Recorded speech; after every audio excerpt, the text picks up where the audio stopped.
When we developed He-Man, I had no idea that it was going to be what it turned out to be. I mean, you can't plan hits. I mean, that's the wonderful part of showbiz. I mean, if they're worthwhile, they'll work somehow. I just knew it was a way to keep a lot of people working for at least a year. And when the thing went on, when we saw the letters that started coming in, it was extraordinary. I mean, it was just really a phenomenon. It was probably the first show that was that successful in the history of animation. From 1965 to 1988, American animation studio Filmation developed and created dozens of popular television series and several feature films. Many of them featured larger-than-life licensed heroes, such as Superman, Batman, Captain Marvel, Tarzan, Zorro, or the cast of Star Trek. But one hero would rule the airwaves and carve out a place in television history. Join us now to explore the secret origins of He-Man and the Masters of the Universe. In the wake of the success of science fiction films such as the Star Wars and various superhero films and television series, the sword and sorcery milieu was about to be invigorated. I guess Tom Kalinske called me. He was president of Mattel at the time. And he said they had this character called He-Man. He said, would you be interested? I assumed it was going to be for Saturday morning because it was the only way you could get something done was go to the network, try to sell a show. If they bought the show, they usually paid you almost enough to do the show.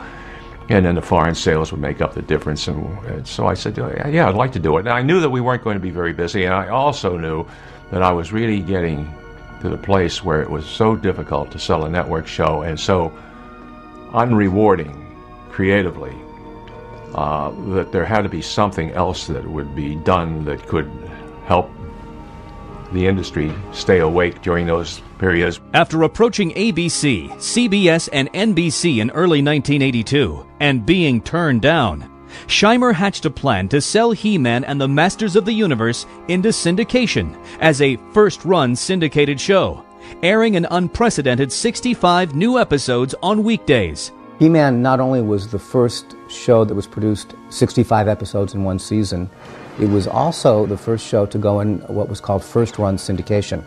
And this hadn't really been done before for cartoons, and it really created a new business, a whole new business model that frankly ended up evolving into the Nicks and the Disney channels and the Cartoon Networks that dominate children's television today.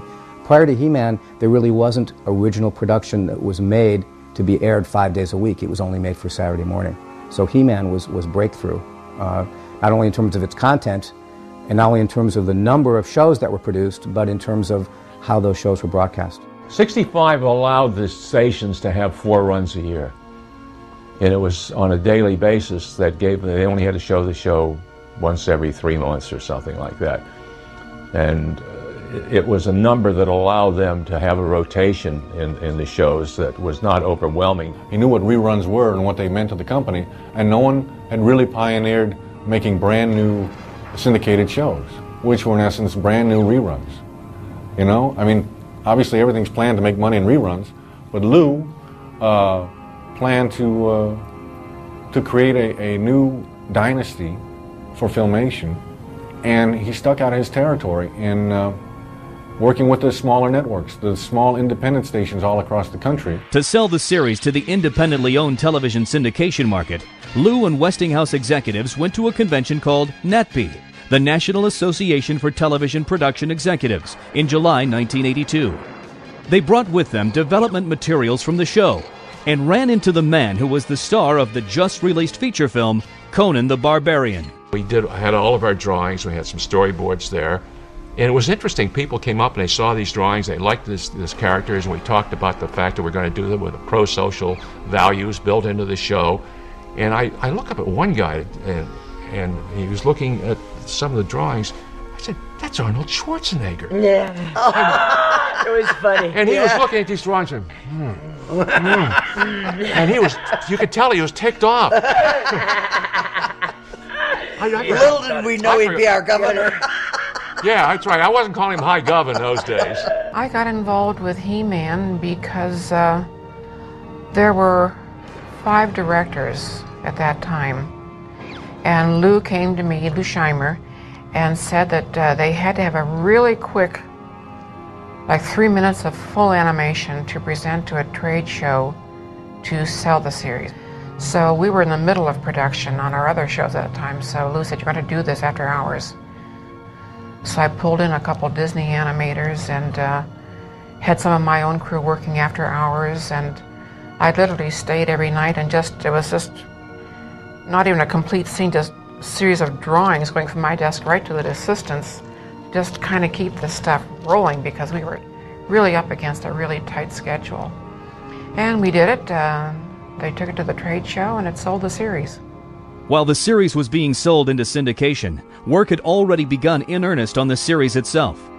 But even as the Filmation crew prepared the world of Eternia to be unveiled to kids everywhere, Lou Scheimer was faced with some real-world concerns in the form of protests. This was coming off of the 70s, which was the most regulated era of children's television, where no violence was allowed, and this was all the result of Action for Children's Television, otherwise known as ACT. And what had happened in the 70s was all of violence and adventure and everything was basically just knocked out of children's television, and it became very pat, very puerile. There was no Johnny Quest, there was no superheroes really to speak of. I mean, it was basically the era of Scooby-Doo. And Scooby-Doo sort of came out of the fact that they couldn't do anything else with action. That was one of the funniest things about this show is before it even got on the air, they were up in arms about how violent it was going to be. And I remember just being so frustrated because nobody had seen a frame of film. He-Man was a real lightning rod in its time for the kinds of critics that paid no attention to the content of the show. Because I think if you saw the content of He-Man, you would be, I think there's not a lot to complain about in terms of violence and lessons and messages it's giving. My Lasertron will stop you, He-Man. Let me give you a hand. He-Man obviously was primarily an action show, but I think what differentiated it from others of its genre and why it has resonated for so long and so deeply is it was about family. It was about a family of characters that really cared about each other, and it had a moral tone. It had a lesson and a message that underlied all the action, and it also had comedy, and so you know, every episode had an action goal and a conflict that resulted in action. But there was always far more going on beneath the surface. Arthur was very, very concerned always about story and character development and doing nothing that would harm our young audience, the children. He always wanted to make sure that everything was positive and pro-social values and nothing that children could imitate. He was always very concerned about that. Very, very responsible. And in fact, we hired Don Roberts as a consultant to go over every story and make sure that there was nothing detrimental to children, everything had a pro-social value to it.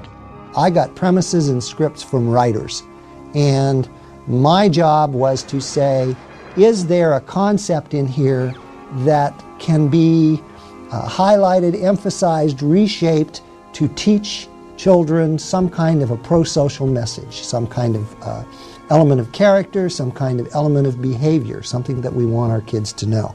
And so my task was saying, here's the characters, they're a given. Here's the world, that's a given.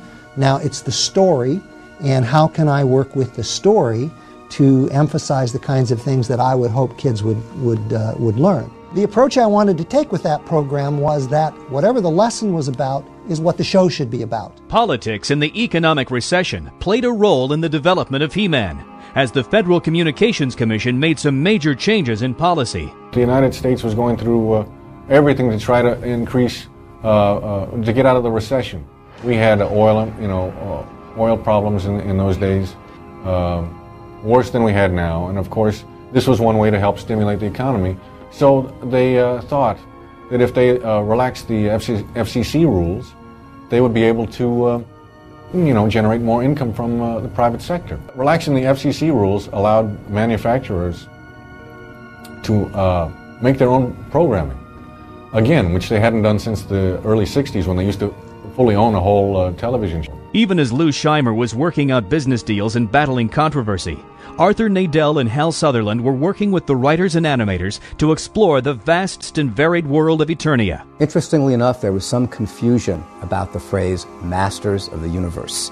And I don't think Mattel or Filmation ever really was completely clear on who was being referred to in that phrase, whether it was the villains, whether it was the good guys, or whether it was both together. And I suspect there was probably some sort of shift or revision on that thinking, because my first script referred to the villains as the Masters of the Universe, and subsequent scripts referred to the heroes. But in my personal mind, as I think of it this day, they're all the Masters of the Universe. There's the good Masters versus the evil Masters. Together we defend Castle Grayskull from the evil Masters of the Universe. I remember going down to Hawthorne, to the Mattel offices, with a group of writers and producers for the show to see the He-Man dolls for the very first time. And we were taken into a room there, and the whole product line was showed to us, along with a lot of development artwork. And it looked very interesting. It looked like Buck Rogers, like Flash Gordon, a little bit of Star Wars, like a big amalgam of a lot of the fantasy movies of the day. Everything from a little bit of the Sinbad movies by Harryhausen right up to Battlestar Galactica and things like that. Spacemen, monsters, wizards, the whole thing. At the time that I wrote the pilot script, I believe we knew that the show was going forward. I think we knew it was a Go production, and we would have started to schedule how we were going to produce our scripts in a fashion that would allow us to produce 65 episodes in one season, which hadn't been done up until then. And I think the plan was to use a lot of freelance writers. We had a staff, and we did indeed expand the staff as we started He-Man and hired other writers who were not there at the beginning. So it was a combination of using staff writers and a lot of freelance writers. I think He-Man probably used more freelance writers than any previous Filmation show, certainly more so than any of the shows that I'd been involved with previously. I first learned about He-Man when Arthur Nadell called me in to talk about it. He was going to be the producer and the story editor, and he said, we have a new show coming up. It's something that really hasn't been done before. Are you interested in writing episodes about it? I said, what, they're just going to be like, what, long commercials? No, we'll have real stories. Frankly, from a little girl on, I always loved superheroes. You know, Superman was my hero. And the next thing I knew, I was in a meeting. And there were about 10 of us around the table, and they were explaining what the concept was. I was the only woman in the room, and I understand I was the only woman writing these at all. But that was not an unusual situation back then. That was really how it went. And I enjoyed action adventures. I remember hearing that Filmation was working on this project with Mattel Toys, and that is based on some toy characters, some action figures they had. When I heard about it, I went looking, found DC comic adaptation or early story, I think a couple of issues. Saw what the characters looked like. I looked in the toy store, saw what the characters looked like, and said, oh, this could be interesting. This could be really fun. The thing that was really exciting to me was that we were creating something absolutely new and different, and in a format that was new and different. One of the main things we were faced with in this project, once I had agreed to stay there to get the series rolling, was building the stock library that we had had before in our history. In order to do that, we had been over to Mattel, and they had introduced us to some typical models in makeup that they were going to tour around the country to promote the toys. And of course we couldn't use those. I went with an assistant from one gymnasium to another trying to find bodybuilders, both male and female, that would sort of fit the bill of He-Man, and we interviewed them. We tested them for agility, for jumping and rolling and twisting, so that they weren't just totally muscle bound. and we shot an extensive library. We did a storyboard on it first of the shots that we wanted, and we filmed this library about each character. And from there, we went ahead and had our layout artists and character design artists follow Mattel's designs. And then we started introducing the action, the talking pieces, and with He-Man there was a lot more action because of the situation, his character. That took a while, and we only had a few artists, as I said before, that were capable of drawing those figures. But once it was completed, it was a tremendous asset. I was calling every studio in town, and I wanted to get onto a series, and the He-Man series was gearing up. They needed a lot of people. I just called up, and they said, "Come on down, take a test." And that's how my He-Man story began. Keep your fangs to yourself, Beastman. My feeling about the show was that it was great because there were 65 episodes, which meant we'd be working for probably a year. And I remember that being the promise at the beginning was, well, you're going to get a year's worth of work out of this. So, so I was very happy about that. And then it was kind of fun to see, that we were going to be doing, an action-adventure show. I thought that was kind of cool, and sort of drawing these comic book-looking characters, belting it out and doing cool, super things. The development of characters, stories, and the animation process itself will be explored in future documentaries. But as faithful fans know, after its September 1983 debut, He-Man became one of television's most popular animated series ever. We did the shows, and they were syndicated, and the shows went through the roof. The networks then really got mad at me because I almost blew ABC out of the water for Saturday morning because we did so well that they didn't do it, and we started running some of the shows on Saturday morning. They got ticked at me. Now the networks wouldn't talk to me anymore. I don't think any of us had any idea at all how huge this was going to be. I mean, maybe Lou did, but I don't know how we could have. It hadn't been done before. There had never been a show where the toys and the show came out simultaneously. There'd never been a show where there'd been 65 episodes done at once and where they were going to be broadcast daily. There had never been a huge, sort of culturally transcendent phenomenon such as He-Man. So I think this took us all by complete surprise. You know, the legacy that Filmation has to me, and it's really strange, and I didn't really discover this. Now, mind you, I'm 73 years old, and we were on a cruise, and for some reason on the cruise, we had a butler, So the butler is So the butler says to me, and I said, "My husband did Fat Albert." Oh, the guy was a black kid, and I said, "My husband did Fat Albert." Oh, he did Fat Albert. This butler told all the other butlers and all of a sudden, we were celebrities on that cruise. It was not a celebrity cruise, though. No, it wasn't. And I said to Lou, all these years, I let all these years go by. Well, I could have been a contender. And you know what? Now I stop people on the street. Yeah, sure. He did He-Man. Oh, yeah, he did He-Man. Yeah. He realized the power of knowing that there are people out there who saw these things and appreciated them, whose lives had been somehow changed by them.